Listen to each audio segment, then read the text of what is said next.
Hey everyone, welcome back to more political chatter. In this video, we will be talking about the 2022 US House races.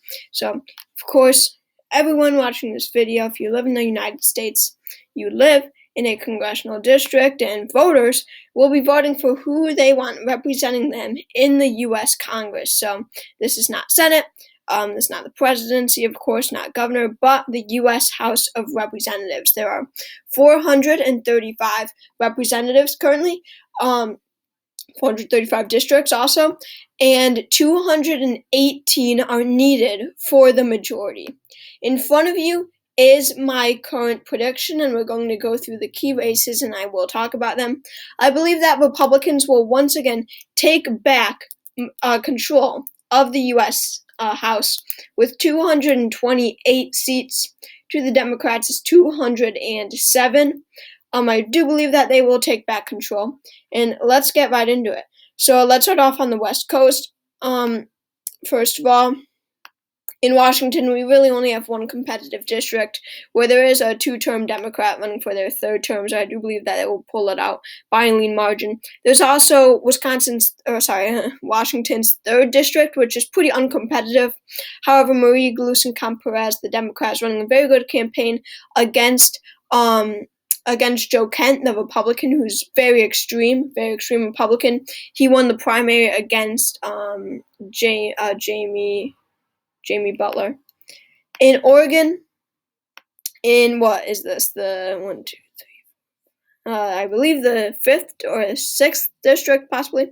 I believe that it will go to Lori Chavez DeRemer, which is a flip. This is Kurt Schrader's district here, and he was ousted by his own party during the primary because of how moderate he was. More progressive Democrat was nominated, and I think that Kurt Schrader would have been the better nominee because of the incumbency factor, and I do believe that this will be one of the seats that Republicans will flip.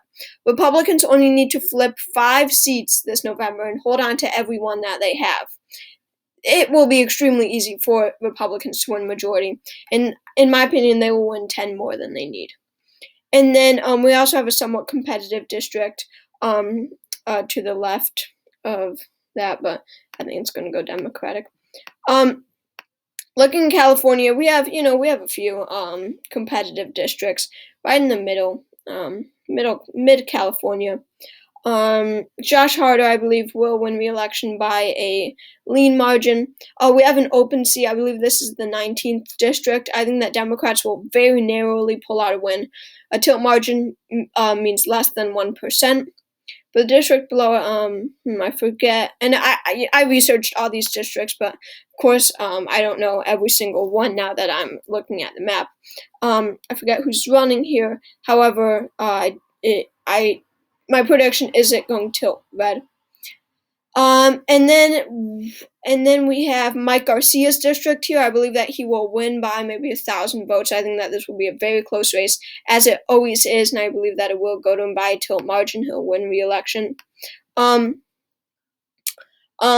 Kim is winning re-election. Katie Porter, I believe, will win another term. Mike Levin is winning another term, and then this district right here,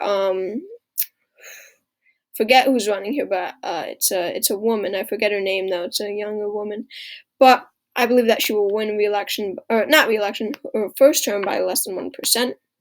And that really is it for the very competitive California districts. Going to Alaska, I think that Mary Peltola will win the at-large district by around 5%, which makes it a likely margin. In Arizona, we have Tom O'Halloran and Susie Lee, maybe. In the 3rd and, I don't know, 6th district or 5th district maybe. I think that both of them will lose re-election this year by a likely margin, which is pretty crazy to lose re-election by such a wide margin. But they're just not that great of candidates, and the Republican candidates are pretty good, especially Juan Kiscomani. He's doing great. The others, Eli Crane, I think that he will be able to oust the incumbent also, but I don't see Democrats hanging on to those 2 seats in Arizona. Going to Nevada, The third district, I really think that people are underestimating the competitiveness of it, but I do believe that the Democrat, what's his name? I forget his name, will win by a tilt margin. Most people are expecting more than tilt margin, but I believe it will be a tilt margin. And then I do believe that Republicans will flip the second district. I think that they will pick up that seat, another Republican flip. In Utah, the fourth district, this is just my total biasness. Very, very rare example of my biasness. I believe it will be likely for Burgess Owens because of the Utah United candidate, very strong candidate, January Walker. I think that she will make it likely. And of course, no key races or no important races in Montana. The first district of Montana, the second district is going to be likely, but whatever.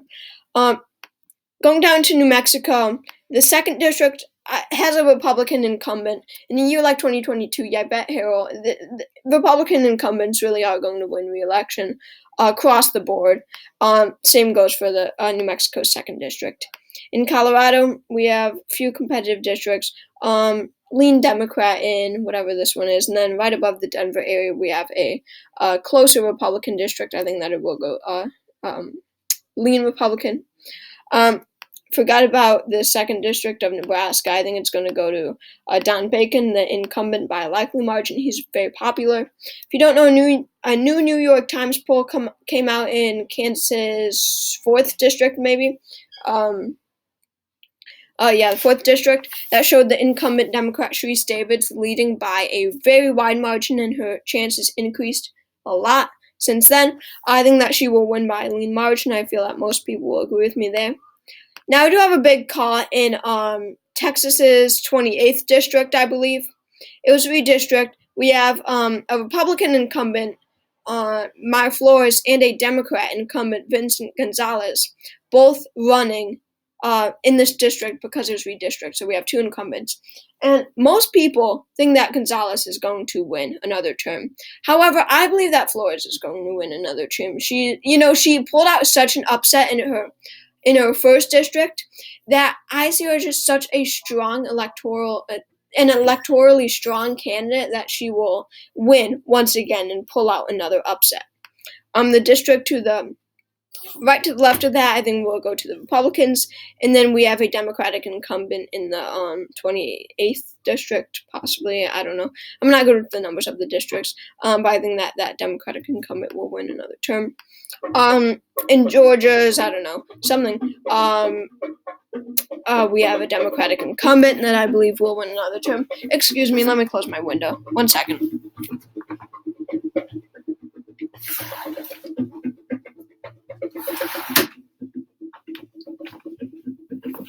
Sorry about that. I'm back now.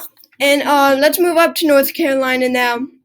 In this larger blue district here, we don't have any incumbent running. However, the Democrats are heavily favored in this district, and I believe that they will win it once again. The other competitive North Carolina district, I believe, will go to the Republicans by a lean margin, just because of the national environment and everything. Virginia's, second district? I believe will flip to the Republicans. I think that Jen Kiggans will win this race against Elaine Luria, the incumbent Democrat. Luria is just not an exciting candidate, won't turn out a lot of people, and just because of the national environment, Kiggans might not be that special either, but I believe that Kiggans will be able to win this seat. Abigail Spanberger in Virginia's 7th district, I actually know the number for once, I believe will win another term. She is, called the most bipartisan representative in the state of Virginia. I don't think that she's going to have that tough of a time winning re-election, and she will do good. She will do very good. She has been endorsed by the Forward Party and other organizations also. Going up to Maryland, we have David Throne, the incumbent here. Just because he is the incumbent, I do see him winning another term. Going over to Ohio, we have a couple competitive seats. mostly in the 5th. Well, starting off in the 1st district, we have a Republican incumbent. I don't really see him losing re-election. But in the 5th district, I am changing my prediction from tilt Democrat to tilt Republican. It started off tilt Republican, switched to tilt Democrat. Now it's back to tilt Republican. I learned more information about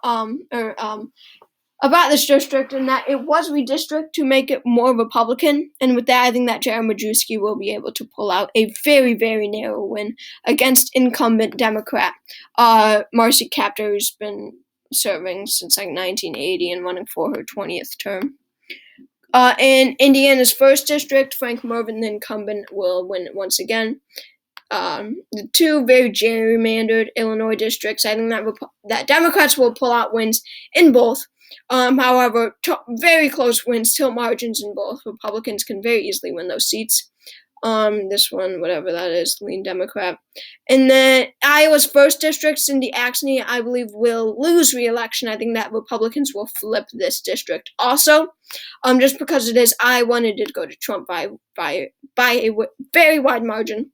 In Minnesota, what's her name? Darn. I forgot her name, but I just had it, but I don't know. I think this is the 2nd district, tilt Democrat. And then going over to Wisconsin, Republicans will flip this larger district. We had a very popular Democrat incumbent who stepped down this year. In Michigan, Peter Mayer's district will flip to the Democrats. They nominated Mike Gibbons, I think, I don't know. But he's much more extreme than Mayer. And I think that this is a rare pickup opportunity for the Democrats and one that they will be able to win. Going over here, we have a Democratic incumbent in both these races. However, the one in the upper district is much more popular than the lower one. I think that he will hang on while Republicans will flip this other seat. I'm not sure what it is. Going over to Pennsylvania, Matt Cartwright, I do believe, will win another term. Krista Lucey, I think, will hold on to Connor Lamsey. I think that Democrats will very narrowly once again hold on to this seat, with Connor Lamb retiring to run for Senate, which he lost. What's her name? I forget her name, but the district below Matt Cartwright's, I think, will flip to the Republicans. Another pickup opportunity for the Republicans there.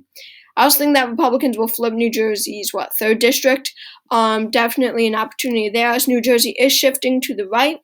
Also, I don't know what this district is, but I think that it will be somewhat competitive. And again, I have done research on all these districts. I'm not just guessing. But of course, I don't know the numbers when I'm just, on camera.